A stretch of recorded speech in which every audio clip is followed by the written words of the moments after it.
morning, namaste, adab to all my lovely students. And today I am here for you with a very new topic and my favorite poems, that is Keeping Quiet by Pablo Neruda.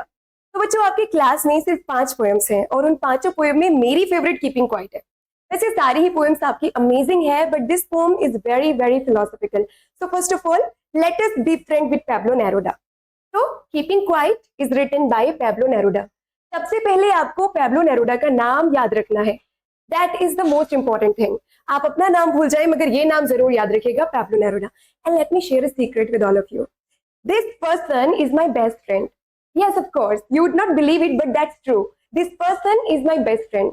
You know what is a best friend? Someone who motivates you, someone who encourages you, right? So this is a person who always motivates me and always encourages me. And that is why I believe that he is my best friend. और मैं चाहती हूँ कि सबसे पहले आप इनसे दोस्ती कर लें, क्योंकि जब हम किसी से दोस्ती कर लेते हैं तो उनकी बातों को बहुत अच्छे से समझते हैं. तो चलिए करते हैं पैब्लो नेरुडा से दोस्ती. इनकी थोड़ी सी बातों को समझेंगे, सुनेंगे, इनसे थोड़ा सा मोटिवेशन लेंगे तो आपकी दोस्ती हो जाएगी. तो चलिए जल्दी से इनसे मोटिवेशन लेते हैं. This is a quote by him that is my personal favorite of all the time. So this goes like, you can cut all the flowers but you cannot keep spring from coming. This is written by Pablo Neruda. इसका सीधा सा मतलब ये है कि तुम रौंद सकते हो सभी फूलों को, तुम रौंद सकते हो सभी फूलों को, लेकिन तुम बसंत आने से नहीं रोक सकते. जी हाँ प्यारे दोस्तों, तो अगर आप जिंदगी में कुछ करना चाहते हैं, कुछ बनना चाहते हैं, आपके रास्ते में कितने भी कांटे बिछ जाएं, आप उस रास्ते तक, उस मंजिल तक जरूर पहुंचेंगे अगर आप खुद से नहीं हारते. तो this is something that we learn from this poet Pablo Neruda. तो ये सब हमने इनके बारे में, इनसे दोस्ती कर ली है, इनसे बहुत सारी बातें भी कर ली हैं. जब हम किसी की कोई बात पढ़ते हैं तो actually we are communicating with them. चलिए अब जल्दी से इनके बारे में थोड़ा सा जान भी लेते हैं. So Pablo Neruda was born in 1904 and he died in 1973. He was a renowned Chilean poet. So what do you mean by Chilean poet? Chilean is someone who belongs to Chile. Okay, and Chile is a country in South America. So basically he belonged to Chile, that is a country in South America, and he is a diplomat. Now what is the meaning of diplomat बच्चों? आपको मालूम होगा, कोई person जब किसी और country में जाकर, फॉरेन कंट्री में जाकर खुद की कंट्री को रिप्रेजेंट करते हैं, तो that is called a diplomat. ठीक है, तो he was a Chilean poet, diplomat and politician, widely celebrated as one of the most influential poets of 20th century. तो ये 20th century के बहुत ज्यादा सेलिब्रेटेड पोएट हैं जिनके बारे में आज हम पढ़ने वाले हैं. And he wrote in green ink, believing it to be the color of hope. तो इन्होंने अपनी जितनी भी पोएट्री लिखी है बच्चों, this is something very interesting, इन्होंने हमेशा अपनी पोएट्री को ग्रीन कलर के पेन से लिखा है. शायद इनको लगता था कि green colour is a colour of hope, और शायद इनको लगता था कि जिंदगी की जितनी प्रॉब्लम्स हैं वो शायद सॉर्ट आउट की जा सकती हैं. And we must always be motivated and encouraged and positive, and this is the reason that he used this colour green. Okay, he was awarded the Nobel Prize in Literature in 1971. This is also something that you must remember. तो आज हम किसी ऐसे वैसे poet की poetry नहीं पढ़ने जा रहे हैं, नोबेल प्राइज विनर की पोएट्री पढ़ने जा रहे हैं. His work, known for its passionate and lyrical quality, often explores themes of love, nature, politics, and social justice. So these are the central theme. These are the central theme of all his poems. So he always talks about love, nature, politics, and social justice. तो बच्चों, एक छोटा सा background ले लेते हैं इस poem का और थोड़ी सी बातें इस पोएम के बारे में समझ लेते हैं. तो keeping quiet by Pablo Neruda urges readers to embrace a moment of quiet introspection. So this word introspection, this is the entire center of the entire poem. So introspection basically means self observation. See, observation is something that we all do. अब observation एक ऐसी चीज है जो हम सब करते हैं, आप भी करते हैं, मैं भी करती हूँ, हम सब करते हैं. हमेशा लोगों को, चीजों को, आसपास के वातावरण को, न जाने कितनी चीजों को हम ऑब्जर्व करते हैं. बट द प्रॉब्लम इज कि हम दुनिया को ऑब्जर्व कर लेते हैं लेकिन अपने आप को ऑब्जर्व नहीं कर पाते हैं. अपने बारे में हम नहीं जानते, बाकी पूरी दुनिया के बारे में हमको मालूम है. तो this poem basically talks about the importance of introspection. ये वर्ड अपने दिमाग में बिठा लीजिए. This is the entire theme of the poem. Introspection जिसका मतलब है सेल्फ ऑब्जर्वेशन, यानी कि अपने अंदर झांकना, अपने बारे में पता करना, मेरी क्या वीकनेसेस हैं, क्या क्वालिटीज हैं, मेरी क्या कमियां हैं, क्या बुराइयां हैं, क्या अच्छाइयां हैं, ताकि मैं कमियों को खत्म कर सकूं और अच्छाइयों को आगे बढ़ा सकूं. ठीक है, I hope you understand now. तो आगे चलते हैं. And reflections to foster peace and understanding.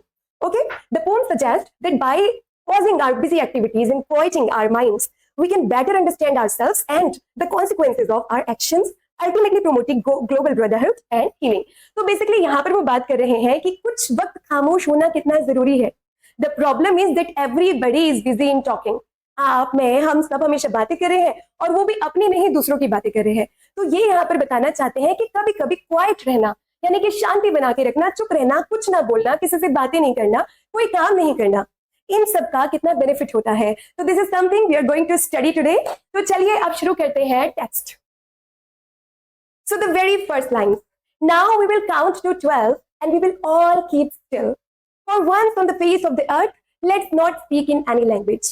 Let's stop for 1 second and not move our arms so much. So it simply means कि अब हम 12 तक गिनेंगे. This is what the poet is saying. कि अब हम 12 तक गिनेंगे और हम सब एकदम still हो जाएंगे. What do you mean by still बच्चों? This is called still. मतलब एक जगह पे रुक जाना. ठीक है, सारी एक्टिविटीज को, सारे काम को, सारी बातों को अवॉइड करके थोड़ी देर के लिए शांत हो जाइए, स्टिल हो जाइए. बिल्कुल. तो now we will count to 12 and we will all keep still. For once on the face of the earth, let's not speak in any language.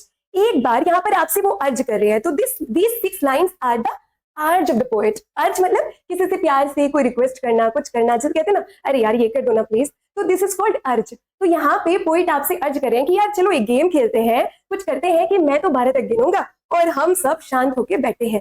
तो this is a request made by the poet. Okay, so now we will count to 12. We will all keep still for once on the face of the earth.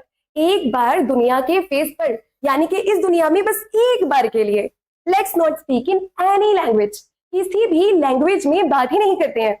आइए आज हम बोलेंगे ही नहीं. अब this word language, what does it actually mean? देखिए, एक तो language होती है जो हम बोलते हैं अपनी जुबान से, जैसे कि Hindi, English, Gujarati, Marathi, right, Bijnori, and there are so many other languages. तो एक तो ये लैंग्वेज होती है, लेकिन एक लैंग्वेज और होती है जो हम अपनी जुबान से नहीं बोलते लेकिन उसके बाद भी बोल देते हैं. तो there are a lot of ways to communicate. For example, अगर आप किसी से गुस्सा है लेकिन आपकी मम्मी ने कह दिया, आप अपनी बहन से गुस्सा है फॉर एग्जाम्पल, लेकिन मम्मी ने कह दिया अगर तुम कुछ भी बोली ना अपनी बहन को, छोटी बहन को, तो मारूंगी बहुत. तो आप बोलने की बजाय इशारों में कह दें, कुछ उनको कह दें कि ऐसे करके मुंह बना दे. तो दैट्स ऑल्सो अ लैंग्वेज. तो इस लैंग्वेज के बच्चों 2 मीनिंग निकल रहे हैं. ठीक है, एक तो आपकी वर्बल लैंग्वेज है. वर्बल लैंग्वेज, वर्बल लैंग्वेज मतलब जो आप जबान से बोलते हैं, कोई भी language, Hindi, English, Japanese, right, और एनी अदर लैंग्वेज. और दूसरी लैंग्वेज बेटा आपकी है non verbal communication. Non verbal मतलब जब आप जेस्चर से बात कर रहे हैं या फिर कुछ भी ऐसे अपने इशारों से बात कर रहे हैं. ठीक है, तो that is also a language. तो यहाँ पर बेटा इस लैंग्वेज में एक लिटरेरी डिवाइस का इस्तेमाल हुआ है, जिस लिटरेरी डिवाइस को हम बच्चों बोलते हैं पन. PUN, पन. What do we call it? Pun. Okay, so pun basically is a literary device where one word denotes more than one meanings. जब एक शब्द एक बार ही आए लेकिन उसके एक से ज्यादा मीनिंग्स हो, तो दैट इज कॉल्ड पन. तो यहाँ लैंग्वेज शब्द में बेटा पन का इस्तेमाल हुआ है. ठीक है, पन यहाँ पे इस्तेमाल किया क्योंकि language has 2 meanings. Okay, first it refers to a verbal language. ठीक है, जो आप जबान से बात करते हैं उसके बारे में डिस्कशन किया जा रहा है. और दूसरी है यहाँ पर नॉन वर्बल लैंग्वेज, मतलब ऐसी बात जो आप बिना बोले करते हैं. ठीक है, इशारों में कर देते हैं, तो किसी को बुरी भी लग जाती है, अच्छी भी लग जाती है, तो वो वाली बात. ठीक है, तो लैंग्वेज हैज 2 मीनिंग्स हियर. आगे चलते हैं. Let's stop for 1 second. बस 1 सेकेंड के लिए रुक जाते हैं. And not move our arms so much. और चलो अपनी आर्म्स को, these are called arms, right, तो अपनी आर्म्स को इतना ज्यादा मूव नहीं करते हैं, बस शांति बना लेते हैं. आज हमने कुछ काम नहीं करना है, ना हमने बोलना है, ना हमने बातें करनी है, ना हमने कपड़े धोने हैं, ना हमने खाना बनाना है, nothing. We just have to keep silent and stay quiet. This is what the poet wants here. Okay, अब देखिए, अभी मैंने आपको बताया था पन, आपको याद हो गया होगा. पन इज अ लिटरेरी डिवाइस जब एक शब्द एक से ज्यादा मीनिंग देता हो. ठीक है, 2 भी हो सकते हैं, 3 भी हो सकते हैं, 4 भी हो सकते हैं. तो जब एक शब्द एक से ज्यादा मीनिंग देता हो तो दैट इज कॉल्ड पन. ठीक है, अब जो आपकी ये आर्म्स है यहाँ पर, word arms, not move our arms so much. एक आर्म्स तो आप बड़े अच्छे से समझ गए होंगे, हमारे हाथ. ठीक है, जिन हाथों से हम सारा काम करते हैं. तो बेसिकली वो कह रहे हैं कि अपने हाथों को इतना मत हिलाओ, अपने हाथों से इतना काम मत करो. But there is another meaning here. अब ये जो आर्म्स है बेटा, इसका एक मीनिंग होता है वेपन. वेपन आपने शायद किसी बच्चे ने सुना भी हो. वेपन मतलब जिनसे आप मार पिटाई करते हैं, है ना, वेपन जैसे बंदूक, ठीक है, तलवार एंड ऑल ऑफ दैट. ठीक है, जिसको हम मिलिट्री फोर्सेस भी कह सकते हैं. ठीक है, तो बेटा पन यहाँ पर इस वर्ड आर्म्स के 2 मीनिंग्स है. पहला आपका क्या मीनिंग है? जी हाँ, आपके हैंड्स की मूवमेंट की बात की जा रही है. And the second is about the movement of guns and all the weapons. ठीक है, तो यानी कि पोएट ये कहना चाह रहे हैं कि आप हर तरह की एक्टिविटी को छोड़ दीजिए. प्यार वाली एक्टिविटी भी और मार वाली एक्टिविटी भी। किसी तरह से आप एक्टिव ही नहीं रहिए, थोड़ी देर के लिए अपने आप को खामोश करके बिठा दीजिए, ना आप कोई काम करे, ना मार पिटाई करे, ना कुछ बात करे। तो this is what he says. अच्छा, अब एक क्वेश्चन मेरे पास है आप सबके लिए। आप ये बताइए कि पोएट ने 12 नंबर क्यों चुना? बेसिकली हम कोई गेम भी खेलते हैं, आई स्पाई खेलते हैं, तो हम 10 तक गाते हैं या 20 तक गाते हैं या 5 तक गाते हैं, 12 तक तो कोई नहीं गाता यार, है ना। आप अपने बच्चों से भी कहोगे, कोई छोटे बच्चे से बोले कि यार चलो मैं 10 तक गिन रही हूँ, कप में से जो दूध है वो फिनिश करो, तो हम हमेशा क्या बोलते हैं, 10 तक गिन रही हूँ, 15 तक गिन रही हूँ और 20 तक गिन रही हूँ, बट वी नेवर से कि 12 तक गिन रहे हैं। तो इसके पीछे क्या लॉजिक है राइटर का, पोएट का? तो पैब्लो नेरुडा बेसिकली बहुत चालाक है, ही इज वेरी क्लेवर।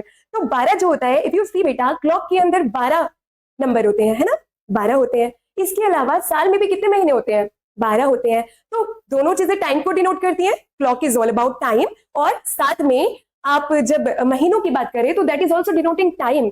तो 12 नंबर का इस्तेमाल करके वो पूरे टाइम को एक तरह से एनकम्पास कर रहा है कि आप बोलो ही मत, आप किसी भी तरीके से मत बोलो। तो 12 कह तो रही है कि बस मैं 12 तक गिनूंगा, आप खामोश हो जाना, लेकिन ये इसी तरीके से जैसे कोई कभी कभी डैडी बोल देते हैं कुछ आपको चाहिए, और डैडी बोले हाँ हाँ ये चीज मैं तुमको 30 फरवरी को दिलाऊंगा, 30 फरवरी तो आती नहीं है, ठीक है। तो इसका मतलब क्या है, वो ये कहना चाह रहे हैं कि बस एक बार आप खामोश हो जाएंगे तो खामोश ही रहेंगे, because he is encompassing the entire time here, पूरे टाइम को ये एनकम्पास कर रहे हैं। I hope these 6 lines are very clear to you.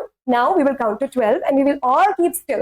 For once on the face of the earth, let's not speak in any language. Let's stop for 1 second and not move our arms so much. कुछ ना कहो, कुछ भी ना कहो, गाना है ना, सुना है आपने?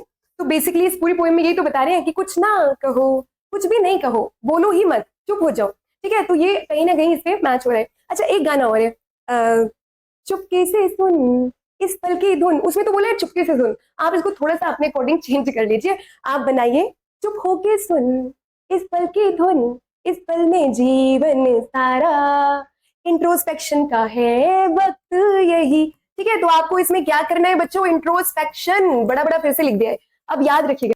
चलिए, now let's come to the next stanza, that is it would be an exotic moment without rush without engine, we would all be together in a sudden strangeness. So which kind of moment it will be? तो अब देखिए, पहली जो line थी, इससे पहले जो line हमने 6 पढ़ी है, उसमें पोइट ने बताया है कि क्या हमको करना चाहिए, ठीक है, कि हम सब शांत होकर बैठ जाएं। उनका क्या पर्पस है, क्या करवाना चाह रहे हैं हमसे, कि हम शांत हो जाए, किसी लैंग्वेज में ना बोले, आर्म्स को मूव ना करे, ठीक है, और कुछ भी कोई भी एक्टिविटी नहीं करे, बस शांत हो जाए, ठीक है। अब इन लाइंस में पोइट बता रहे हैं कि जब हम शांति बनाकर रखेंगे तो उससे क्या फायदा होने वाला है और क्या होगा उससे, मतलब जब सब लोग शांत हो जाएंगे। यू इमेजिन कि पूरी दुनिया के सारे लोग हैं और सब शांत हैं। अनदर इंपॉर्टेंट थिंग कि ज्यादातर टीचर तो बच्चों से कहते हैं कि बच्चों चुप हो जाओ, यहाँ पे पोइट किसी 2 या 4 या 10 लोगों से नहीं कह रहे हैं, he is urging the entire humanity, okay, पूरी इंसानियत से बात की जा रही है। तो here the poet is addressing the humans of the entire world, पूरी दुनिया के हर इंसान से ये बात पोइट कह रहे हैं, ये बात याद रखिएगा। कभी कभी शॉर्ट में क्वेश्चन आ जाता है कि who is actually the poet is addressing, तो the poet is addressing the entire humanity. Okay, now let's talk about this. It would be an exotic moment. So which kind of moment it will be? Exotic means strange. So it will really be a strange moment कि इतने सारे लोग हैं, बातें नहीं कर रहे हैं यार, इतनी सारी आंटियां बैठी हैं आपस में, बातें नहीं कर रही हैं, अरे ज़ैनब मैम खड़ी हैं, बातें नहीं कर रही हैं। तो it would be a kind of strange moment for everyone. ठीक है, without rush, without engine. Now you have to focus on these 2 words. Okay, without rush, बिना किसी रश के। देखिए, हमेशा आप कभी सड़क पे निकलेंगे सुबह सुबह तो आपको पता चलेगा कितना रश रहता है। एवरीवन इज इन जस्ट हरी, है ना, सबको कहीं जाना है, किसी को काम पे जाना है, किसी को पढ़ने जाना है, किसी को पढ़ाने जाना है, ठीक है। तो हर इंसान किसी भाग दौड़ में है, हर इंसान भागने पे लगा पड़ा है, किसी काम के पीछे, फिर दूसरे काम के पीछे। हर इंसान चाह रहा है कि मेरा काम जल्दी जल्दी पूरा होता रहे, ठीक है। तो यहाँ पे कैसा हो जाएगा, जब सब लोग शांत हैं, कोई कुछ बात नहीं कर रहा है, कोई कुछ बोल नहीं रहा है, कोई किसी एक्टिविटी में इन्वॉल्व नहीं है, तो basically this will be a moment without rush. तो किसी भी तरह का रश नहीं होगा, कोई जल्दीबाजी नहीं होगी, कोई किसी भागा दौड़ी में नहीं होगा। सेकेंडली, विदाउट इंजन, बिना किसी इंजन के। अब यहाँ पे इंजन का क्या मतलब है, अब देखिए, इंसान को कह रहे थे ना चुप हो जाओ, इंजन को तो नहीं बोला ना कि इंजन चुप हो जाओ। तो यहाँ पर इंजन, देखिए, इंजन भी सिंबोलिज्म का इस्तेमाल किया है। आप सबको मालूम होगा सिंबोलिज्म क्या होता है।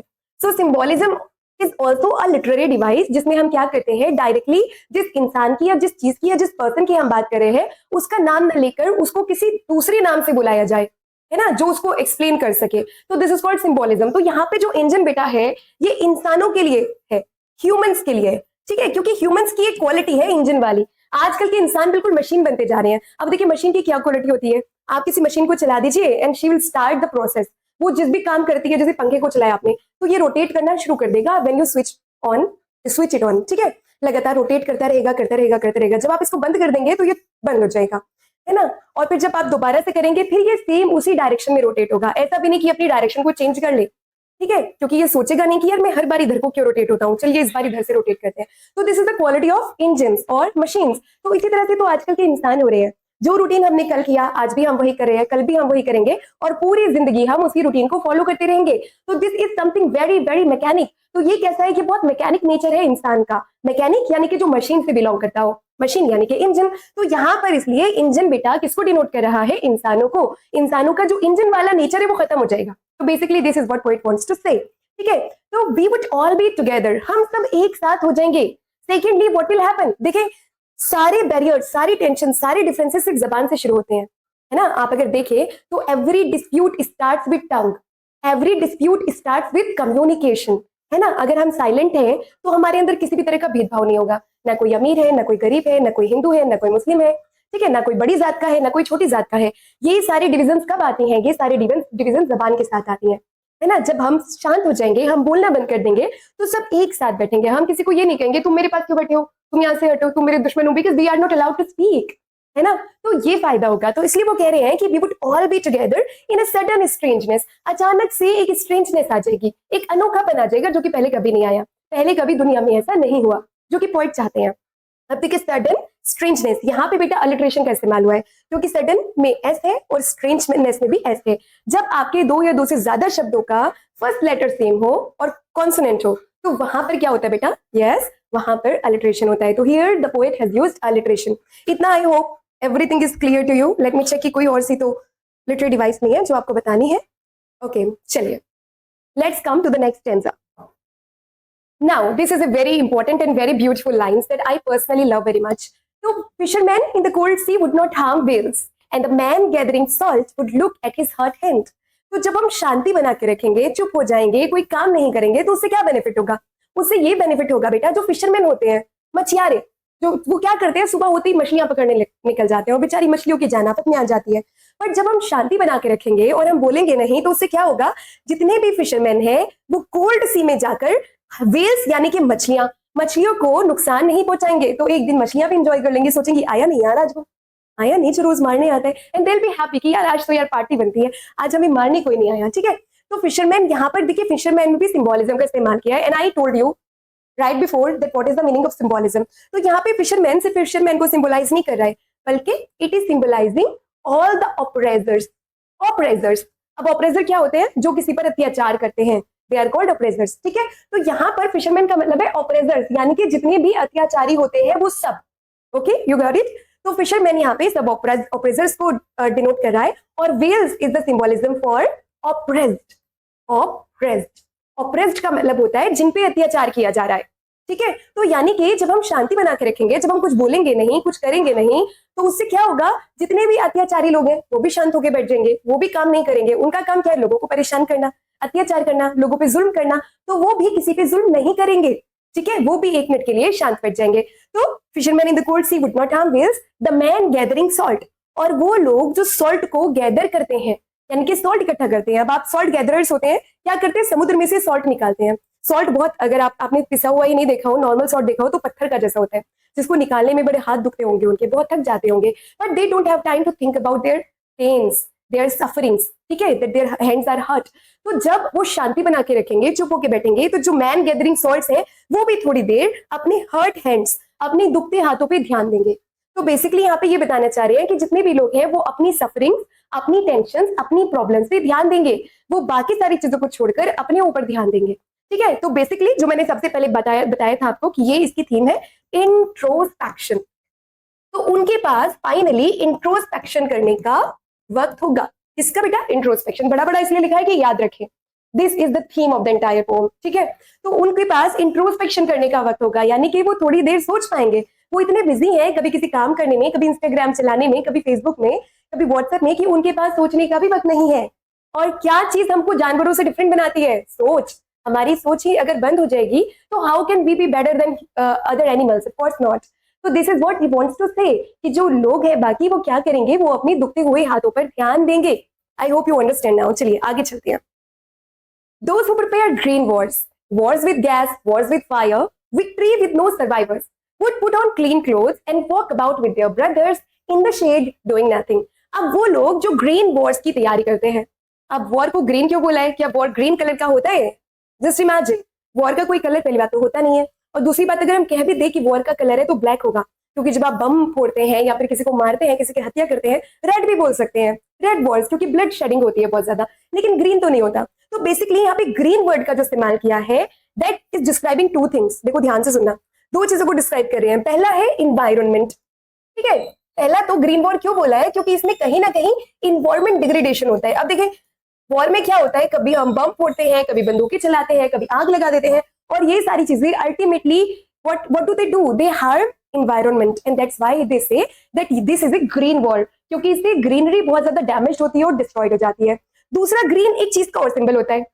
इफ यू रिमेंबर, मैंने आपको लास्ट भी एक पोएम में बताया था, तो ग्रीन दूसरा सिंबलाइज करता है यूथ को, यानी कि जवानी को।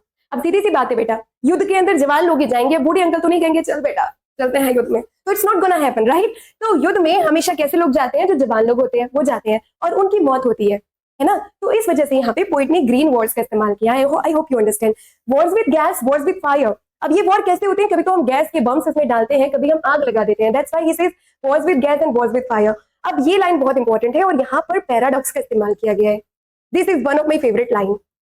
Yes, victories with no survivors. ऐसी जीत, विक्ट्री का मतलब तो मालूम है ना, जीत होती है, और सर्वाइवर का मतलब क्या होता है? वो लोग जो किसी वॉर से, किसी परेशानी से, किसी दुविधा से बच के निकल जाते हैं, वो सर्वाइवर कहते हैं। तो बच के निकल गए मतलब जीत गए, मतलब विजेता। तो सर्वाइवर का मतलब क्या है? विजेता, जीतने वाला, समवन हु विन्स, ठीक है। तो वो ये कह रहे हैं एक ऐसी जीत, जीत का मतलब क्या है? जीत वो होती है जिसमें कोई जीत जाए, लेकिन यहाँ पे एक ऐसी जीत है जिसमें कोई विजेता ही नहीं है।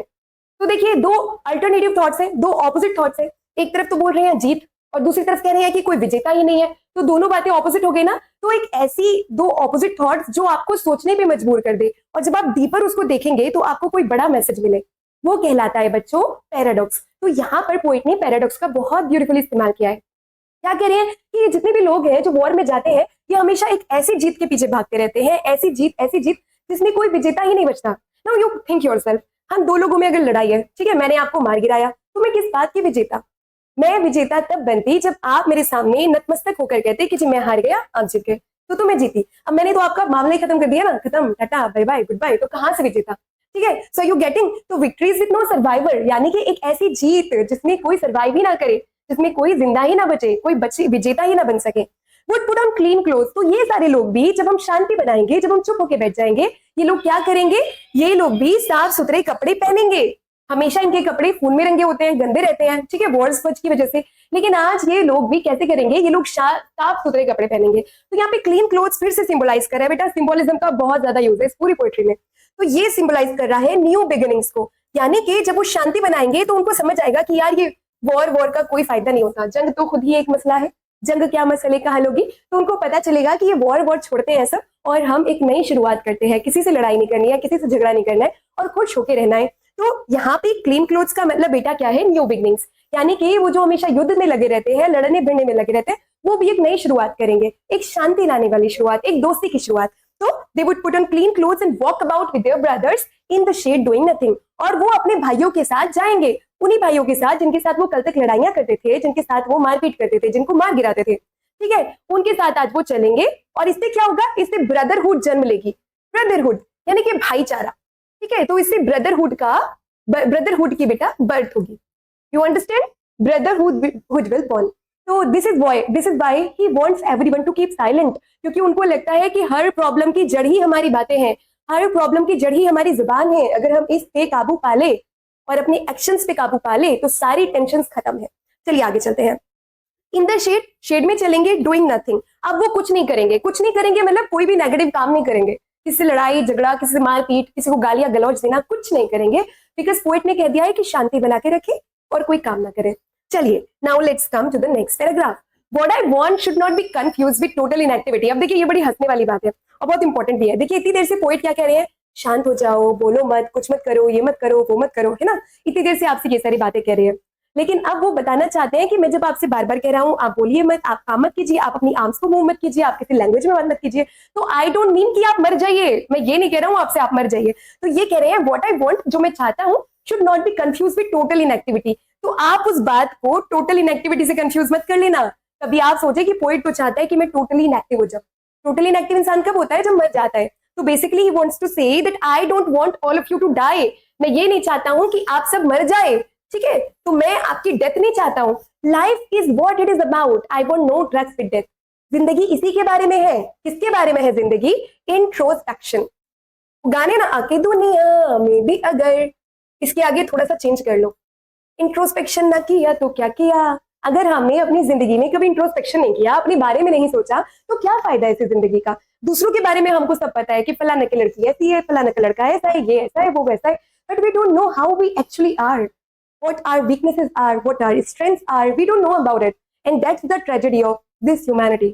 तो हमारी सबसे बड़ी दिक्कत यह है कि हमारे पास क्रिटिसिज्म करने के लिए बड़ी सारी बातें हैं, इसको उसको उसको सबको हमें कुछ कुछ कहना है, लेकिन हम कभी अपने आप को एनालाइज नहीं करते हैं।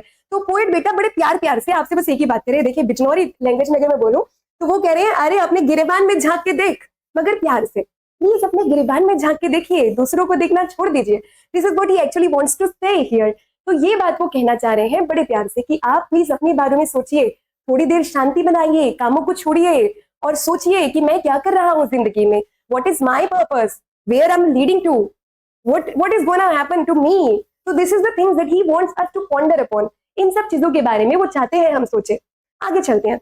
If we were not so single minded, अगर हम इतने ज्यादा सिंगल माइंडेड नहीं होते about keeping our lives moving and for once could do nothing, अगर हम इतने ज्यादा सिंगल माइंडेड नहीं होते, सिंगल माइंडेड मतलब हमारा बस एक सिंगल पर्पस है जिसके पीछे हम भाग रहे हैं, ठीक है? हो सकता है पैसे कमाना है, हो सकता है एग्जाम में पास होना है ना, या कुछ भी सिंगल पर्पस होता है। तो हमेशा इंसान एक सिंगल पर्पस के पीछे भागता रहता है, मतलब मेरी जिंदगी की गाड़ी चलती रहे, this is what their single purpose is. तो अगर हम इतने सिंगल पर्पस नहीं होते about keeping our lives moving, कि बस हमारी जिंदगी चलती रहे, ठीक है, हमें नहीं मतलब सड़क पे कोई क्योर हो रहा है, हमें नहीं मतलब किसी और की जिंदगी में क्या हो रहा है, हमें बस अपनी जिंदगी से मतलब, एंड फॉर वंस, और बस एक बार के लिए कुड डू नथिंग, कुछ ना करे, परहैप्स अ ह्यूज साइलेंस, तो शायद एक लंबी सी खामोशी, a huge silence might interrupt this sadness. देखिए इंटरप्ट का बेसिकली मतलब तो होता है किसी काम में दखल देना, लेकिन यहाँ पे इंटरप्ट का मतलब आ रहा है एंड, खत्म कर देती, रोक देती। माइट इंटरप्ट दिस सैडनेस, हमारी सैडनेस को खत्म कर देती। Every human being in the world is filled with sadness, is filled with sorrow.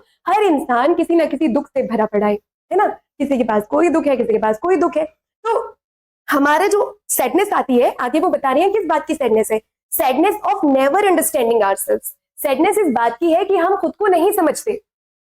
Okay, तो this is the biggest sadness in everyone's life, that we don't understand ourselves, कि हम अपने आप को नहीं समझते हैं। एंड द ट्रेजेडीज कि हम समझना भी नहीं चाहते, हम बिजी हैं दूसरों के कामों में नाक डाल के, दूसरों के कामों में दखल देके, ठीक है, हम खुश हैं और लगातार बिजी रखे अपने आप को। अगर पढ़ाई नहीं करनी है तो चलो इंस्टा चला लेते हैं, ये कर लेते हैं, वो कर लेते हैं, वी आर ऑलवेज बिजी। तो this is the big problem. तो वो कह रहे हैं कि अगर आप थोड़ी देर के लिए सिंगल माइंडेड ना होते और थोड़ी देर के लिए अपनी जिंदगी की गाड़ी को रोक कर आप सोचते, तो शायद ये जो खामोशी है ये आपकी सैडनेस को खत्म कर देती, जो कि सैडनेस आपकी खुद को ना समझने की वजह से आती है। End of threatening ourselves with death, और साथ में हम खुद को डराते भी रहते हैं, डराते हैं ना हर बात से, ये मत करो नहीं तो ये हो जाएगा, ये मत करो नहीं तो ये हो जाएगा, तो दैट इज कॉल्ड सैडनेस। तो इन सब चीजों से हमको छुटकारा मिल सकता था, सिर्फ कैसे? थोड़ी देर खामोशी बनाकर। तो देखिए चल, now these are the ending lines of the poem, और ये बहुत प्यारी है कि आपको बहुत कुछ सीखने को मिलती है। This is very motivational, very inspiring. So perhaps the earth can teach us as when everything seems dead and later proves to be alive. शायद हम अर्थ से सीख सकते हैं। देखिए इसे पढ़ के ना मुझे अपनी बचपन की एक पोएम याद आ रही है, पर्वत कहता शीश उठाकर तुम भी ऊंचे बन जाओ, जिसमें दिखा रहे हैं कि हम नेचर से कितना सब कुछ सीख सकते हैं। बहुत लंबी पोएम है, मुझे पूरी याद है लेकिन वक्त नहीं है। तो उसमें पृथ्वी का दे रखा है कि पृथ्वी कहती धैर्य ना छोड़ो, कितना भी हो सर पे भार, नभ कहता है फैलो इतना ढक लो तुम सारा संसार। लेकिन यहाँ पे अर्थ कुछ और सिखा रही है हमको। तो ये कह रहे हैं perhaps the earth can teach us as when everything seems dead, जैसे कि कभी कभी क्या होता है, सब कुछ मरा हुआ लगता है अर्थ के ऊपर एकदम से सब कुछ मरा हुआ लगता है, ऐसा लगता है ये चीज खत्म हो चुकी है, अब जिंदा नहीं बची है। बट लेटर, लेकिन बाद में प्रूव्स टू बी अलाइव, बाद में जिंदा निकलता है वो। अब देखिए यहाँ पे बेसिकली एक एग्जांपल लेके बताती हूँ। आप अगर अप्रैल में देखें तो पूरी हरियाली चारों तरफ फैली होती है ना, खूबसूरत फूल होते हैं, पत्तियां होती हैं, बहुत प्यारा लगता है सब कुछ, it looks really nice, really stunning, तो बहुत सुंदर लगता है सब कुछ, है ना। लेकिन जब आप थोड़ा सा और महीने गुजर जाते हैं तो सब कुछ खत्म हो जाता है, सारे फूल, सारी पत्तियां, सारी हरियाली सब खत्म हो जाता है। मतलब अप्रैल से मई, जून, जुलाई ये चलेगा, इसके बाद खत्म हो जाएगा। जब आप अगस्त, सितंबर, अक्टूबर आगे आएंगे तो आपको लगेगा कि सारे पेड़ मर गए हैं, वो सारे पेड़ जो हमें फूल देते थे वो मर गए हैं। लेकिन जब दोबारा से अप्रैल आएगा तो दोबारा से वो फूल, पत्तियां और भी ज्यादा सुंदर होकर, और भी ज्यादा खिलकर आपके सामने निकलेंगी। तो इससे हमें क्या पता चलता है कि वो सारे पेड़, पौधे, फूल, पत्तियां मरे नहीं थे। They were working on themselves, they were trying to improve themselves. तो वो मरे नहीं थे, वो अपने आप को इम्प्रूव करने की कोशिश कर रहे थे। और इसी तरीके से हमको भी अपनी लाइफ में करना चाहिए। कभी कभी लोगों की नजरों के सामने से गायब हो जाओ, ठीक है, 2 साल के लिए, 2 दिन के लिए, 2 महीने के लिए, जितना भी आपको टाइम लेना हो उतना टाइम, सबकी नजरों के सामने से गायब हो जाइए। और फिर सबको लगने लगेगा इसने शायद हार मान ली है यार, ये अपने ड्रीम को छोड़ चुका है, ये आगे कुछ करना नहीं चाहता, आगे बढ़ना नहीं चाहता। लेकिन जब आप वापस से उनके सामने आए तो वो देखकर आपको अमेज्ड हो जाएंगे, और वो देखेंगे कि आप पहले से बेहतर खुद को बना चुके हैं, पहले से बहुत ज्यादा अच्छे आप बन चुके हैं, अपनी स्किल्स को इंप्रूव कर चुके हैं, ठीक है। तो इसका मतलब क्या है कि वो टाइम जो आपने लिया वो आपका खुद का टाइम था, वो आपका इंट्रोस्पेक्शन का टाइम था। किस चीज का टाइम था बेटा? इंट्रोस्पेक्शन का। तो थोड़ी देर के लिए, थोड़े वक्त के लिए हमको सब लोगों के सामने से खुद को गायब कर देना चाहिए, और हमको उस समय में इंट्रोस्पेक्शन करना चाहिए, खुद का एनालिसिस करनी चाहिए कि मेरे अंदर क्या कमियां और क्या वीकनेसेस है, और उन पे काम करना चाहिए। और जब आप वापस से दुनिया के सामने आएंगे तो दुनिया देख के चौंक जाएगी कि यार ये पर्सन तो ऐसा नहीं था, ऐसा कैसे हो गया, इतना एनर्जेटिक, इतना कॉन्फिडेंट कैसे हो गया है। तो this is something that we can learn from earth. और ये बहुत बहुत प्यारी लाइन है, और ये आपको रियल में अपनी लाइफ में करना चाहिए। आगे चलते हैं। Now I will count to 12 and you all keep still and I will go. तो अब क्योंकि पोइट ने आपको सारी बातें बता दी है, तो अब पोइट आपसे कहते हैं कि ठीक है, अब मैं 12 तक गिनूंगा, आप सब शांति बनाकर रखिए, और अब मैं चला जाऊंगा। यानी कि